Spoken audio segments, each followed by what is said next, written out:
Namaskar. Welcome in your tutorial family SC Gurukul PK classes by Prashant sir. If you haven't subscribed yet, please subscribe our YouTube channel and press the bell icon to get our video notification first. Hindi व्याकरण के इस भाग में आप जानने वाले हैं हिंदी व्याकरण पाठ 2 वर्ण विचार यानी कि फोनोलॉजी के बारे में। फोनोलॉजी के बारे में आपने इसके पहले की वीडियो में जाना है वर्ण यानी कि लेटर, वर्णमाला, वर्णों के भेद, और जैसा कि आपने उस वीडियो में जाना है वर्णों के दो भेद, स्वर और व्यंजन, स्वर की परिभाषा उदाहरण सहित, और साथ ही जाना है अपने व्यंजन के बारे में, व्यंजन के भेद उदाहरण के साथ। इस वीडियो में इसी को आगे बढ़ाते हुए हम व्यंजन के संयुक्त व्यंजन या संयुक्ताक्षर के बारे में जानने वाले हैं। जैसा कि हम लोग हिंदी वर्णमाला में अक्ष, त्र, स्र और ज्ञ देखते हैं, ये जो व्यंजन है वह हिंदी में संयुक्त व्यंजन के रूप में जाने जाते हैं। ये स्वतंत्र वर्ण नहीं है, इसलिए हिंदी वर्णमाला में प्रायः इन्हें स्थान नहीं दिया जाता है। बात यह है कि इन व्यंजनों की रचना में दो व्यंजनों का मेल हुआ है। तो बात करें ऐसे व्यंजन जो दो भिन्न व्यंजनों के योग से बनते हैं, उन्हें ही संयुक्त व्यंजन कहते हैं। आप समझ गए होंगे कि संयुक्त व्यंजन किसे कहते हैं, यानी जिन दो भिन्न व्यंजनों के योग से जो नया व्यंजन बनता है वह संयुक्त व्यंजन कहलाता है। तो इन संयुक्त व्यंजनों का उदाहरण निम्नलिखित है।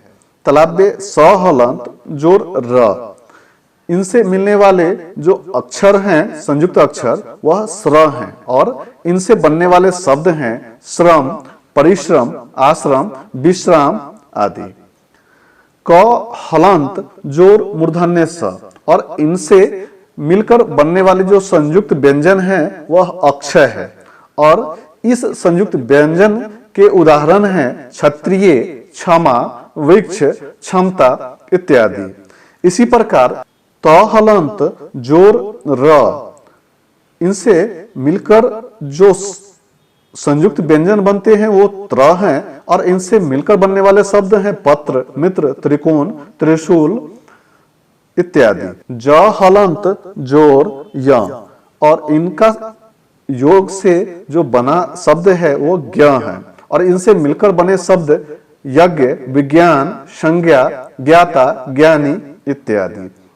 कभी कभी स्वर रहित व्यंजन एवं स्वर वाले व्यंजन भी आपस में मिल जाते हैं, ये शब्द भी संयुक्त व्यंजन ही कहलाते हैं, जैसे कि स्वास्थ्य, प्यार, मुक्त आदि।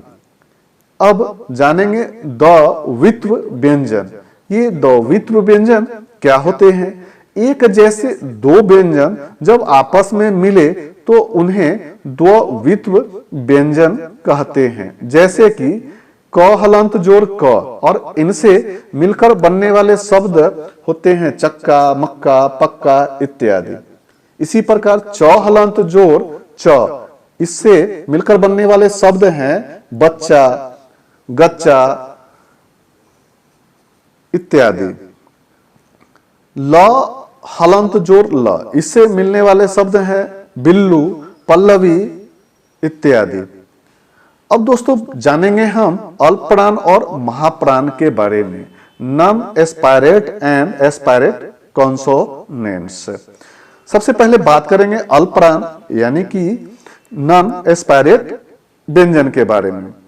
अल्प से मतलब होता है थोड़ा या कम, और प्राण से तात्पर्य होता है प्राणवायु जो श्वास के रूप में कार्य करती है। अतः जिन व्यंजनों के उच्चारण में प्राणवायु की मात्रा कम होती है तथा वह कमजोर होकर निकलती है, उन्हें अल्पप्राण व्यंजन कहते हैं। अब स्पर्श व्यंजन नो में प्रत्येक वर्ग के प्रथम, तृतीय तथा पंचम वर्ग और अंतस्थ व्यंजन का अल्पप्राण व्यंजन होते हैं। अल्पप्राण व्यंजनों के उच्चारण में हकार ध्वनि का लोप रहता है। अब इस प्रकार अल्पप्राण व्यंजन के उदाहरण क वर्ग में क, ग और अंग, च वर्ग में च, ज और य, त वर्ग में ट, ड और न, त वर्ग में त, द और न, प वर्ग में प, ब और म, और अंतस्थ में य, र, ल, व इत्यादि। अब दोस्तों जानेंगे महाप्राण के बारे में।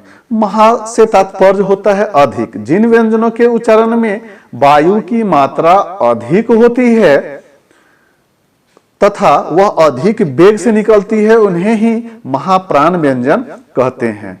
स्पर्श व्यंजनों में प्रत्येक वर्ग का दूसरा और चौथा वर्ग तथा ऊष्म व्यंजन में महाप्राण व्यंजन होते हैं। महाप्राण व्यंजनों के उच्चारण में हकार ध्वनि विशेष रूप से सुनाई देती है।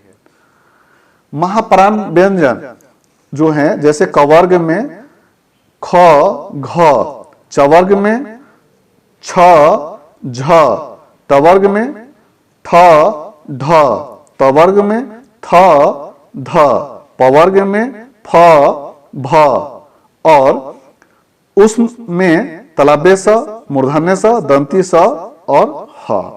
अब बात करेंगे वर्णों के उच्चारण स्थान।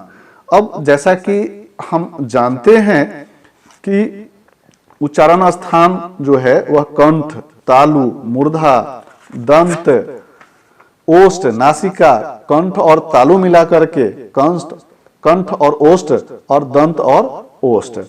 सबसे पहले जानेंगे कि कंठ उच्चारण स्थान वाले कौन कौन से वर्ण होते हैं। तो जिन वर्णों का उच्चारण स्थान कंठ होता है वे वर्ण हैं अ, आ, क, ख, ग, घ, अंग, ह और अह विसर्ग। और इनको या इन वर्णों का नाम कंठ के नाम से जाना जाता है। अब बात करेंगे तालु। जिन वर्णों का उच्चारण स्थान तालु होता है उसे तालव्य कहते हैं। इसमें हर्षई, दीर्घई, च, छ, ज, झ,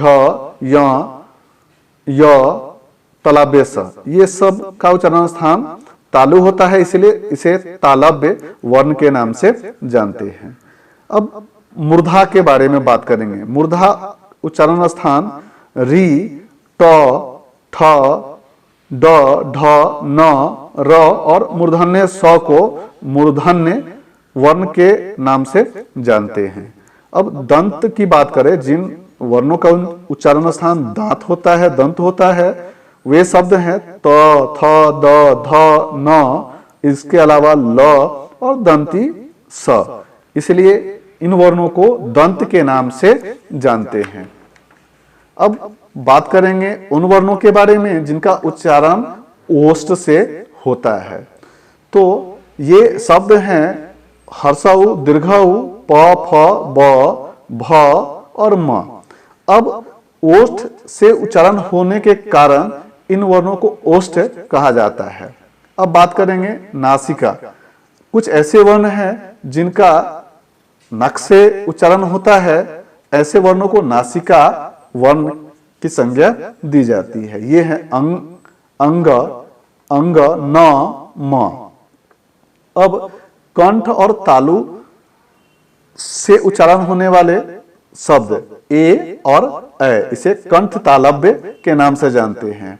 और जो कंठ और ओष्ठ मिलाकर के जिन वर्णों का उच्चारण होता है वे हैं ओ और औ।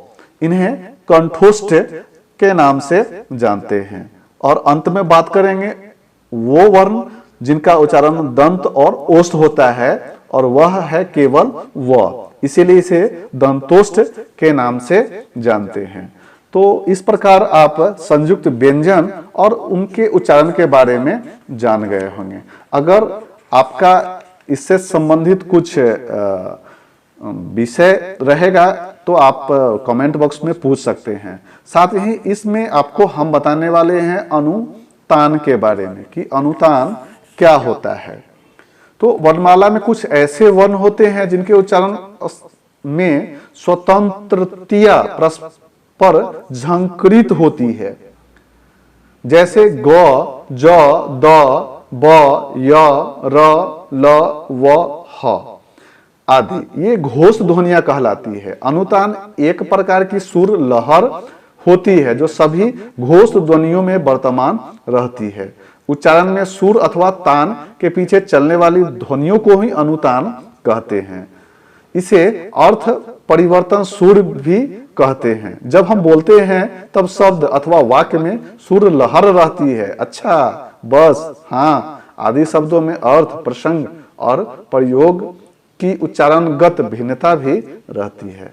तो चलिए इस वीडियो में इतना ही, लेते हैं एक अल्प विराम और अगले वीडियो में आप जानने वाले हैं अगले विषय में। तो वर्ण विचार का चैप्टर यहाँ पे खत्म होता है और अगले भाग में हम जानेंगे शब्द विचार के बारे में और इसमें जानेंगे कि शब्द किसे कहते हैं, शब्दों के भेद उदाहरण सहित हम जानेंगे।